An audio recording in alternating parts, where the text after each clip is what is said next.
2024 सालापासून एक सभ्य चेहऱ्या अडचा एक असभ्य माणूस या महाराष्ट्राच्या राजकारणाच्या राशीला आलेला आहे. त्या माणसाचं नाव आहे देवेंद्र फडणवीस. देवेंद्र फडणवीस हा कधी मास लीडर नव्हता ना. महाराष्ट्रातल्या 5-25 मतदारसंघावरती या माणसाची पकड आहे ना, तिथं लोकप्रिय आहे. या माणसानं महाराष्ट्रामधलं राजकारणामधल्या सभ्य असभ्यतेच्या सर्व पातळ्यांचा एक खालचा दर्जा, खालचा कळस गाठलेला आहे. महाराष्ट्राच्या राजकारणामध्ये 2024 सालापासून मिस्टर देवेंद्र फडणवीस या माणसानं महाराष्ट्राच्या राजकारणातलं एथिक्स संपवलेलं आहे, व्हॅल्यू संपवलेले आहे. ज्या भारतीय जनता पार्टीच्या अत्युच्च शिखरापर्यंत भारतीय जनता पार्टीला ज्या लोकांनी घेऊन गेले, त्या माणसांना म्हणजे पक्षातल्याच प्रामाणिक माणसांना या माणसानं संपवलेलं आहे. चळवळीच्या नेत्यांना संपवलेला आहे.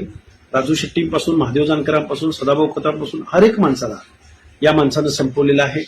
महाराष्ट्राच्या राजकारणामध्ये 2024 सालापासून एक सभ्य चेहऱ्या अडचा एक असभ्य माणूस या महाराष्ट्राच्या राजकारणाच्या राशीला